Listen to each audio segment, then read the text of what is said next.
Hi, Deborah. Thank you so much for joining us. And I really have learned so much from you over the last several years as one of our fellows alumni, but particularly over this last couple of years and seeing how you have navigated a gubernatorial transition.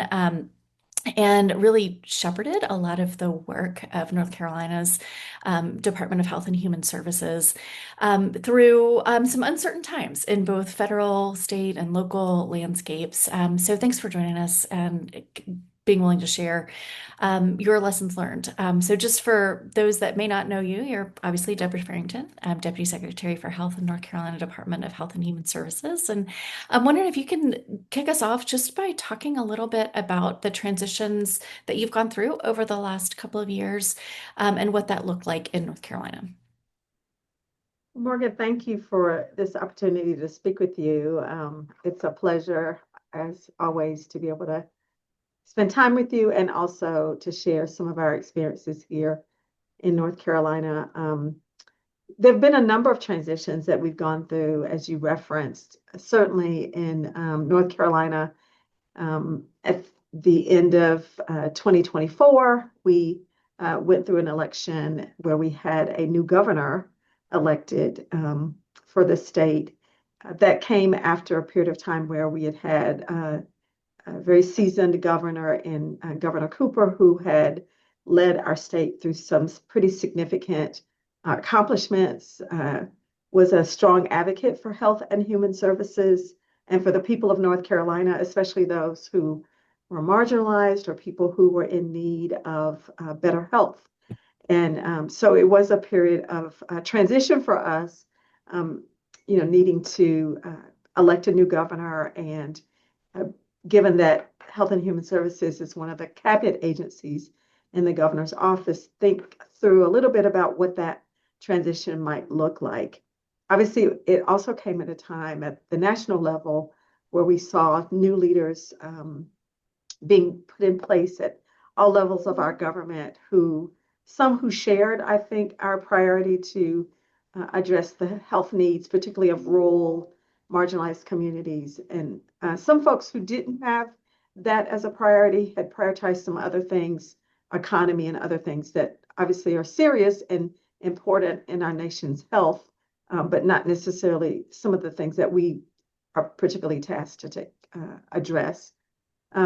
We also in North Carolina saw a number of key legislative changes as well. And then, in North Carolina, we have 100 counties. And so we saw various changes throughout our government system. For us, the end of 2024 and the beginning of 2025 was also coupled with changes in some of our senior leaders as well. Many of those transitions had been planned. Some folks chose to retire or made a career change. And so there were just what seemed to be like a number of significant changes at the organizational level and at the policy level that was going to have an impact on our work. And so it was a time of some uncertainty and a time for us, I think, to also sort of refocus and to recommit ourselves to the things that we know that we wanted to make sure we continue to put our efforts and attention towards. There was a lot going on all at one time. Yeah. And you, at the same time, had really significant population health priorities in North Carolina. Medicaid expansion had just passed after an extensive negotiation and budgeting period. The Healthy Opportunities pilot, again, negotiated at the federal level and with your state legislature, had just gotten underway. There's a massive investment in behavioral health. I could go on and on. You had put into place really an infrastructure for caring for the most vulnerable North Carolinians. Give us a context for all those priorities that were, everything all together all at once, it feels like in North Carolina. Absolutely. We had, as you referenced, some tremendous success in North Carolina, being one of the few remaining states to pass Medicaid expansion. It was a huge, huge success for us. And notably required bipartisan support.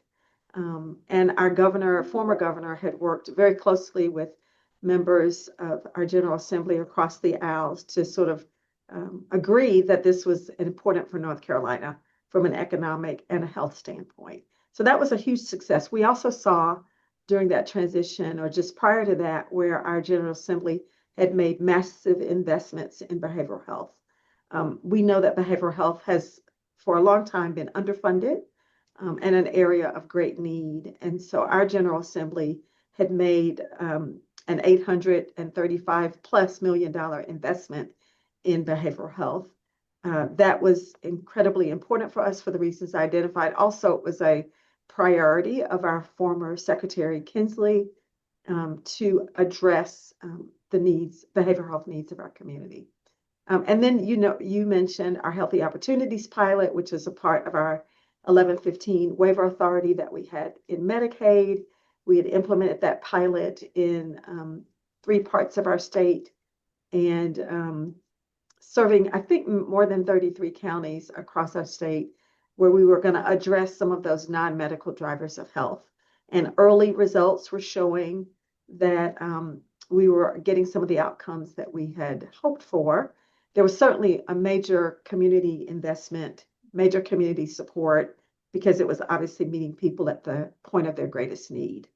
And so, yes, those are some really significant things that were in the works or just newly sort of achieved at the point of our transition. I think one of the key things that we spent some time thinking about and preparing for was how we were going to sustain some of our successes. Obviously, with the behavioral health investments as an example, it was going to take us time to both develop a plan for how those funds would be used with input from community members, and then do the diligent work of implementing that plan. And so we knew that in that case, as an example, we were not going to be finished with that work. We were, in fact, almost just starting the work. Medicaid expansion, was sort of a complete thing in that the legislation had passed. However, there were some provisions in the law allowing Medicaid expansion in North Carolina that would, to some extent, change how Medicaid expansion would happen in North Carolina if the federal funding ratios changed. So while that legislation had permitted us to achieve this great success, there were some parts of it that people refer to as a trigger law that could put that at risk. And so it's important for us, was important for us to do everything we could to sustain that. One of the things we did, obviously, was to make sure that we maintained those strong connections that we had in the General Assembly. There were many members who remained, who were supportive of Medicaid expansion, who were supportive of our behavioral health investments, who were very concerned about rural health, as an example, who were equally invested, making sure that their citizens were cared for. So maintaining that sort of shared priority was key, I think, to our being clear that we could make forward progress, at least sustain to the best extent possible the successes we had. So I think that was a part of it. I think for the new administration coming in, our Governor Stein had been a part of state government, so he was familiar with, I think, our system. But I think communicating with him and our new secretary who was coming in about those priorities and about what we had done, obviously, to achieve the success where we thought there was additional work to be done, either in education or solidifying additional policies. I think that was really key. Sustaining existing relationships, doing the work to make sure that our new leaders were equipped with the information that they needed to be able to continue a forward movement, I think was really important. And then I think, like we've done in North Carolina for a long time, I think a part of our ability to maintain progress is maintaining those key community partners. Medicaid expansion, as an example, was passed obviously because of our governor's leadership, former governor's leadership, because of the bipartisan support, but there was also tremendous community support for Medicaid expansion. there were community agencies, there were people with lived experience, who all sort of made sure that their voices were raised and heard during the process, resulting in expansion. And so we had to make sure that we also kept the connections with those community partners, and that we communicated with them often and transparently during this transition so that they would stay well informed and be reminded of our department's commitment to continue to do the work, because obviously the work remained. Absolutely. And I'm just thinking about the massive um, it just preparation that it took to even hit the go live of Medicaid expansion. And I think it was what 600,000 people that immediately were able to be enrolled because of all the prep work that you did right from the get-go. So an early success, I think, was pretty helpful for you all in making the case of how important it was to Absolutely. community. Yeah. Yes, we knew that there was more than 600,000 people that would be eligible for Medicaid. And then on the day that we went live, several hundred thousand people became Mm, eligible for Medicaid on that day. wow. And, that was real people whose lives changed and who were able to get access to health on that very day. And none of us, whether that was at the staff level, within the governor's office, or at the legislative level, people in the community, nobody was willing to sort of lose the successes and gains that we had achieved. And I think we're seeing that happen even today. So Mm, we did spend some time talking about sort of more than a year, almost a year and a half ago. But we've seen recently, as this issue came up about whether we would be able to sustain Medicaid expansion in North Carolina, we have seen that we've maintained that legislative support. We've mm, maintained the community support, organizations and provider groups coming together to be sure that legislators and other elected officials knew the importance of maintaining Medicaid expansion in North Carolina was key. And I think as a result of all of that collaboration and partnership, we still have Medicaid expansion today. And so yeah. that's a tremendous, speaks well of us as a state, I believe. It does. And I think speaks a little bit to the philosophy of sharing the win. I mean, it wasn't an administration's legacy, it was a community legacy, it was legislators' legacy, it was, hospitals, infrastructure, and sustainability of their legacy, and anchoring that not just to a person or an administration, but to a future progress for the state is something that I hear you speaking to. That's absolutely true. I think that's a perfect way to characterize it. It took the entire state and different facets, aspects of our community to get Medicaid expansion, and it certainly has taken that to sustain it. So it is a shared win, very much so. It's a North Carolina win. Yeah, absolutely.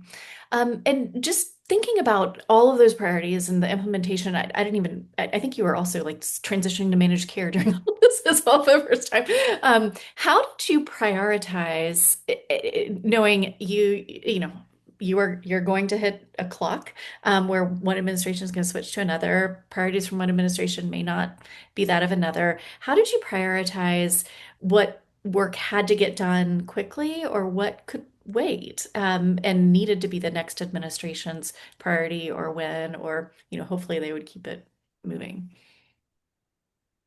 Well, the way we prioritize it is we started well over a year in advance. Mhm.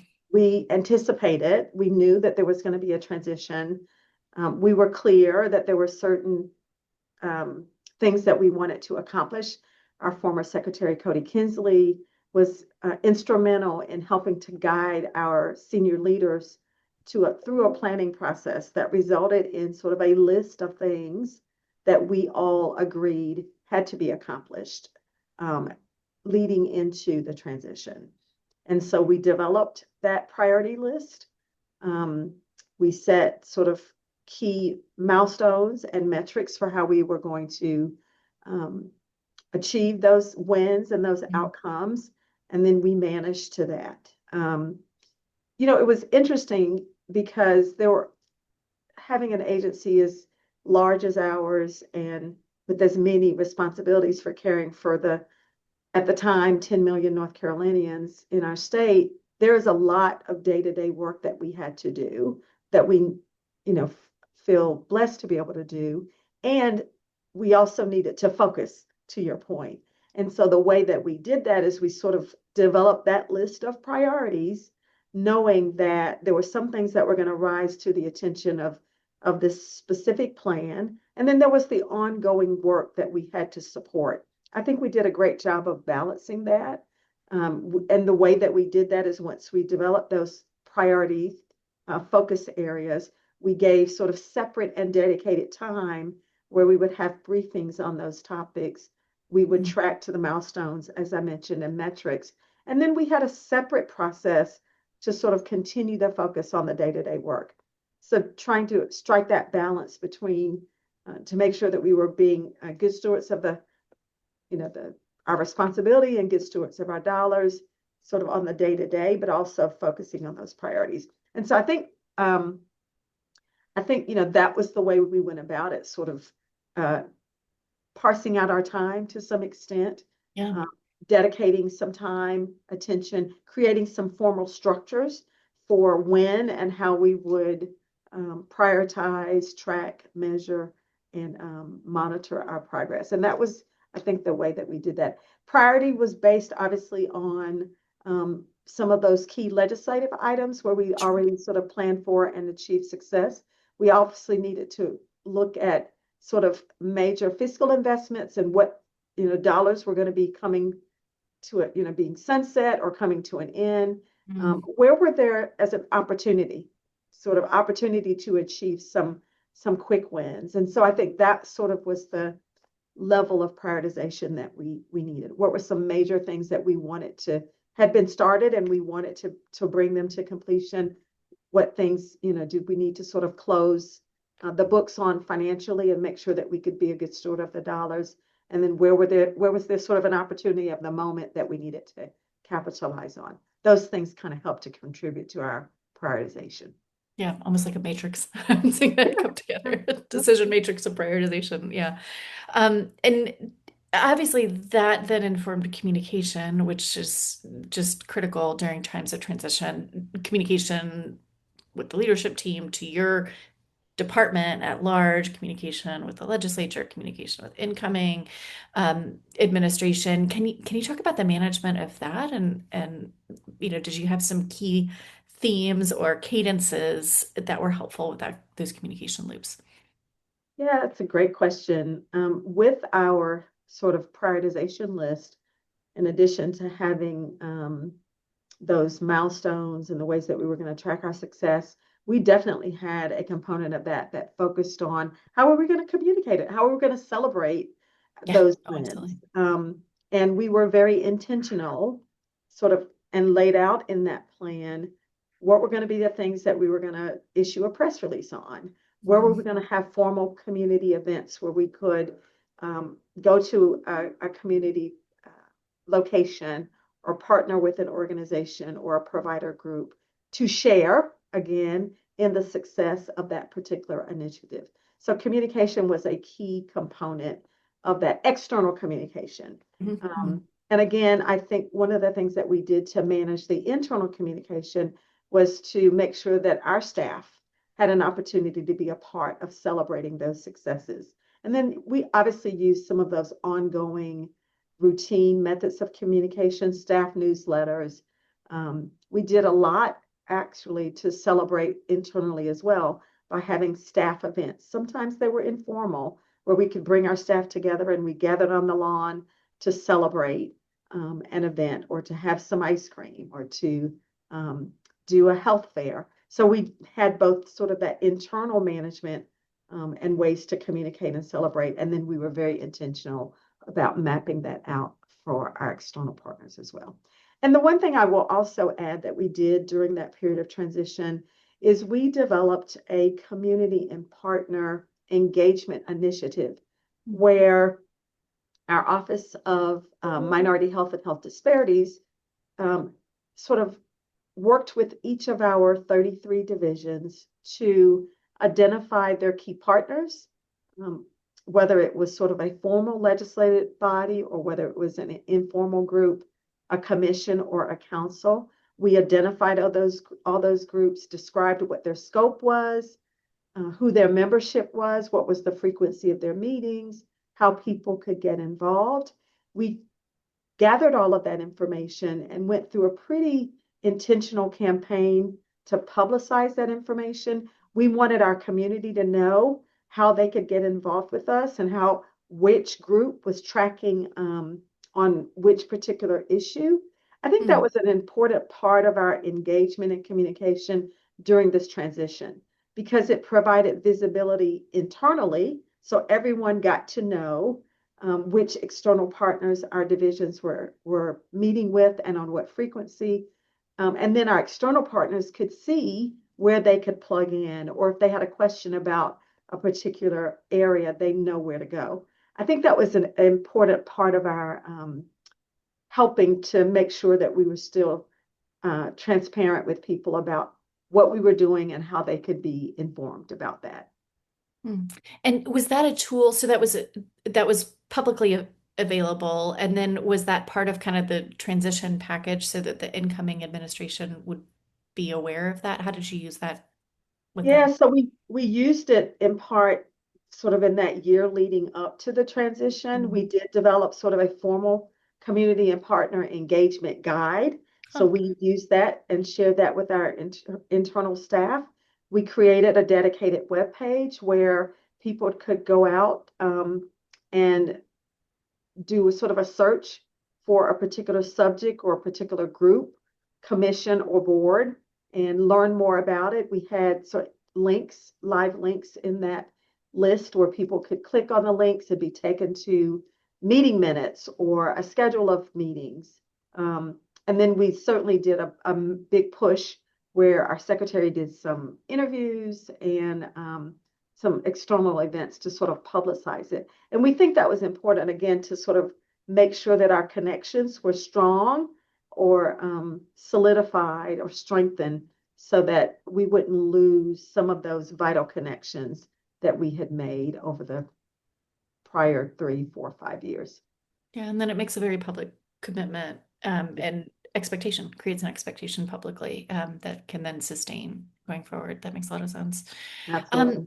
were there, so you spoke a little bit about relationships with the legislature early on in this conversation.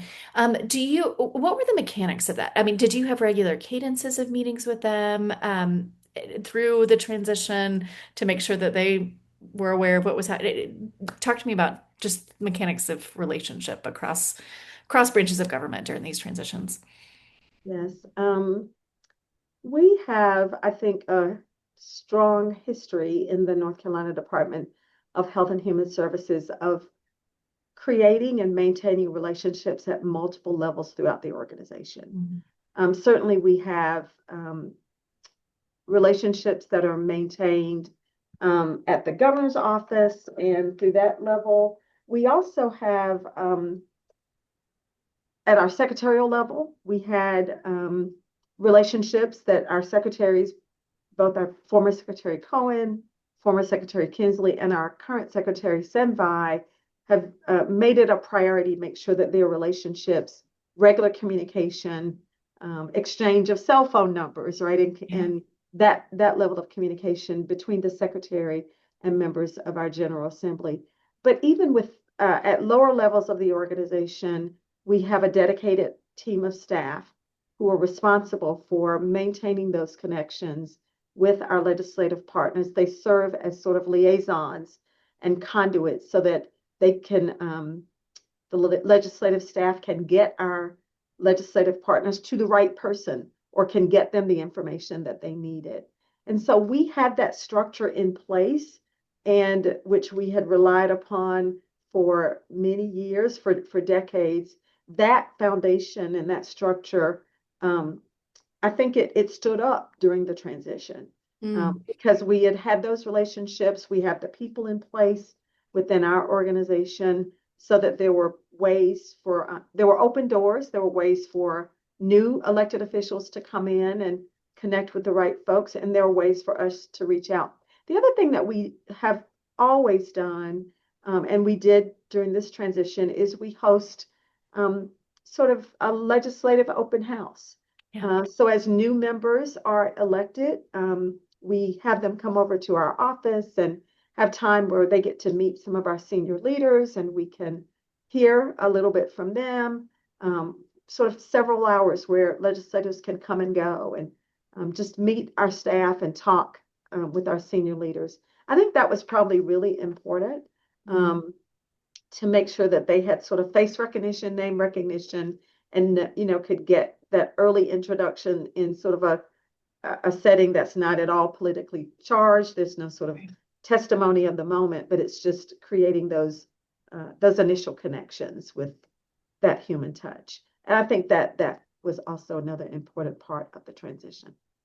And you may not know this, but a kudos to you all in North Carolina that open house concept, a way of developing initial relationships and familiarity with programs and priorities across branches of government, actually through a Millbank meeting, then was incorporated in Louisiana. And Oh, they've had such success there. They've been asked to do it again. That's the danger of a success is that you get asked to do it over and over again. And then New York City has also been entertaining this idea. So it's, I think, a bit of a winning formula that may not have started in North Carolina, but certainly has been propagated by North Carolina. So absolutely. It's a very I think a very effective way to get to know people just on a human level. I got a pound cake recipe from a legislator during one of those meet and greets. So, and it's a pretty impressive recipe too. I like it a lot. So so many reasons to do open houses with absolutely legislators. right. Let's just connect, Food get is to know love. each Yeah. other on a human level. Yeah, exactly, especially in the Southeast. So, Yes. question for you, kind of circling back again on this communication and internal staff management. There is a lot of anxiety that comes with transitions, Mm. and especially when you've got every level of government transitioning. How did you manage that anxiety? I mean, personally, and then with your team, with a large agency, there are questions that you just can't answer going into a transition. You don't know even who a new administration is going to be, much less what their priorities are. How did you manage that? One of the ways we managed it was to just be open and honest, um, sort of, and to share as much information as we had with folks, and encouraging our middle managers and division directors to pass the information down. We held some town hall meetings as well. The other thing that we did, interestingly enough, is we knew that there were going to be some staff because of the tight position that they were in. They worked sort of at the pleasure of or at the will of. Yeah, There were some staff that needed to have a backup plan. sure. And so we created an opportunity where people had, they could sign up to get someone to help them with their resume. They could practice doing interviews. And we sort of brought on an organization to help us do that process. And it was really helpful, even for those folks who practiced the interviews or updated their resumes. Many of them are still here, but I think it was a great opportunity because as a part of that process, um, and I went through it as well, as a part of that process, you had to identify, like, what have you accomplished over Yeah, the last couple of years? In updating your resume, you've really got to be able to show where you had some success. And so it was a way not only for us to think through in that prioritization I spoke about previously, not only a way to talk about what we had accomplished as an agency, but it was an opportunity for individuals to take a minute and celebrate some individual success. I think that was helpful because I think in that instance, was putting the employee first. We were mhm, trying to give them resources that they need, that they could care for themselves and their families if they needed, they chose to make a change or if they needed to make a change. So that was one of the things that we did. The other thing that we did was we tried to offer reassurance when we could. And we had a number of senior leaders, a number of middle managers who had gone through prior transitions before. And sure. so we held some staff workshops. We invited some of those staff to talk about their experiences, what it was like for them to go through a transition. And it spoke volumes that many of those folks were still employed with the Yeah, agency, yeah, yeah. right? And they could say, I've, been there, done Been that. there. I've Yeah. gone through a transition from, where there was a governor from one party to the next party or moving across the same party. And they were able to share, like, I'm still here and I was able to navigate it. And here's how I navigated that. And here's what you can expect. And then the final thing that we did, I think that helped us is we sort of put some of that anxiety into a formal action plan. We developed a transition notebook that was served as a guide for our incoming secretary. We also shared it with our new Governor Stein's office. And each of the division directors had an opportunity to write up a section on their division. So it really, I think, empowered people to be able to tell their own story. What is the mission of their office? Who do they serve? What are some of the primary populations that they're concerned about? What are the priority areas that they're concerned about? And I think that was very helpful for giving people a way to sort of take charge in part of their own fate. Yeah. Um, and then thinking also about North Carolina's legacy of caring for people who are most vulnerable. And that has looked really different. What we call that has looked really different over the last 5, 10, 2 years. You, in particular, had a role of really making sure that no one was left behind. And Mhm. your work in amongst rural populations, amongst minority populations, amongst all types of backgrounds, age, ability, status, the way Mhm. that you looked across North Carolina from a health equity perspective, really giving people the resources that they needed to thrive, regardless of their background. Mhm. Um, that looked really different in a prior administration. And those values are very much consistent with who North Carolina is now, Yeah. also. What did that transition look like? How have you managed that from a infrastructure as well as a team personal perspective? That's a great question. We have had staff um, focused on addressing the needs of populations who have the greatest health disparities for decades. Mhm. We have our Office of Rural Health that's been in existence for 50 years. We have an Office of Minority Health that's been in existence for about 35 years. I think they'll celebrate their 35th anniversary this year. And there were certain questions, obviously, from staff during the transition as to whether they would be able to continue to do this work. And much like I described earlier in talking about folks who had anxiety about whether they retain their job or whether they'd be able to keep doing the work, we had to be transparent with that team, those teams as well, about there was some question, I think, whether there would be formal support for the work. What we found out, and I think was able to clearly articulate, is the needs of our populations in North Carolina did not change with the change in administration.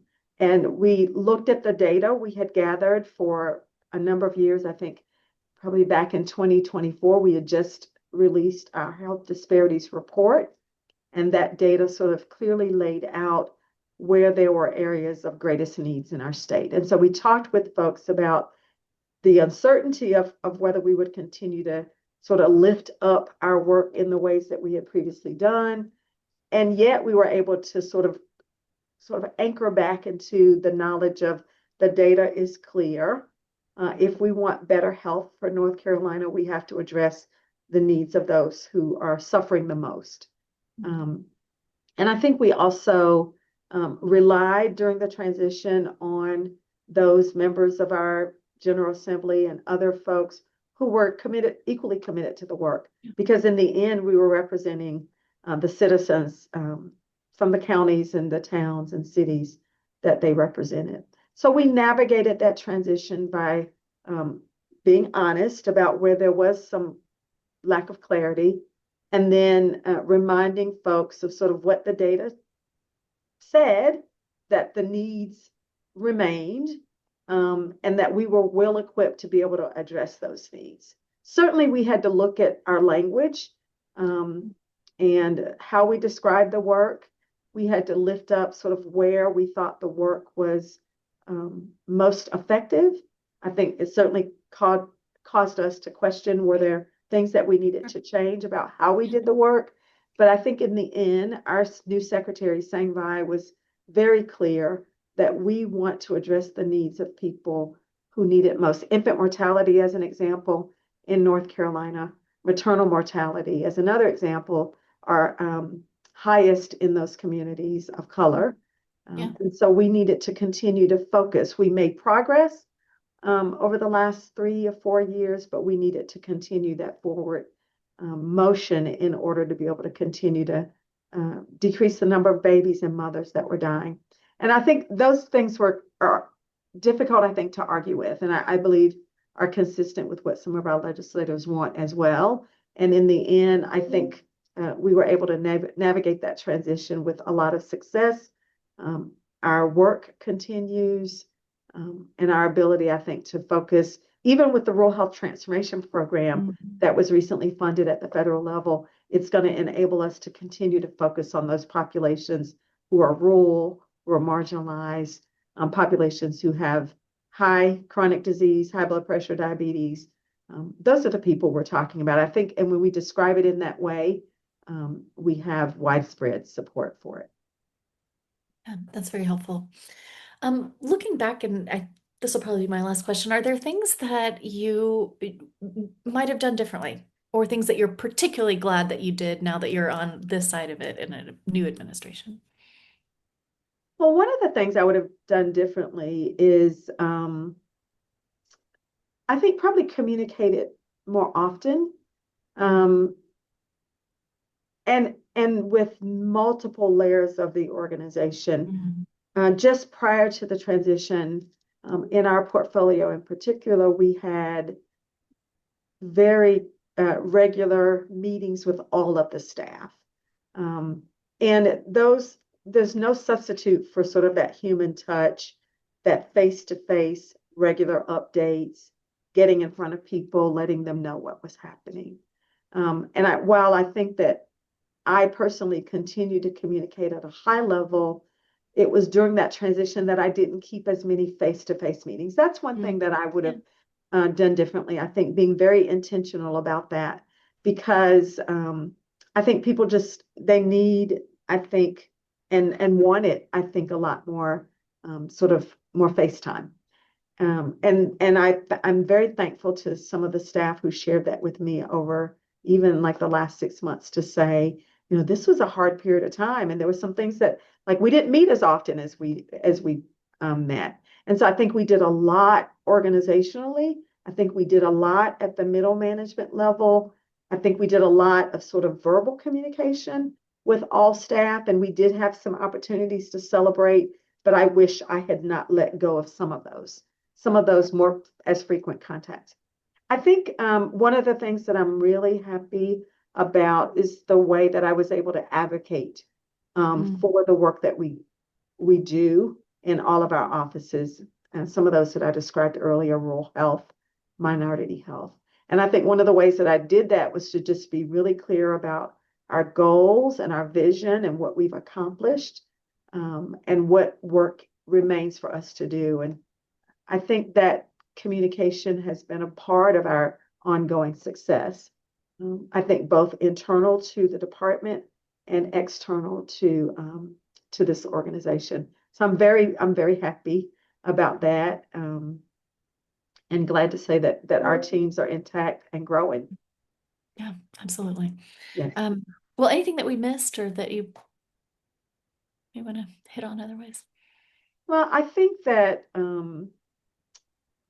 you did a great job of covering one thing that I think is really important, and that was just maintaining the levels of trust that we have built through all levels Yeah. of government. I think those uh, relationships and those bonds and paths of communication that had been established prior to the transition really helped us navigate a difficult time, even as with the example that I gave of sort of not having as frequent meetings, face-to-face meetings with some of the teams. I think the fact that we had trust built prior to the transition sort of helped us navigate that real difficult time where people didn't feel like they was getting quite as much as they need.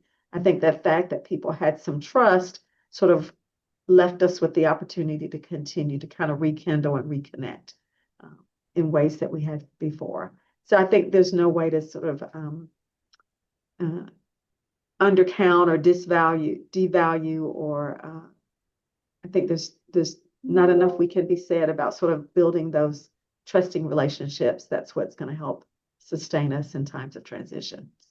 Absolutely, absolutely. And you all really approached that critical trust piece with real intentionality, both in your kind of project management, but also in your communication style and how you were really putting communities first and mission first, and your own people resonate with that and clearly feel value in that. So, thank you. I really appreciate this conversation and looking forward to continuing to learn from you. Thank you, Morgan. It's always a pleasure, and happy to be able to have this time with you. Thanks.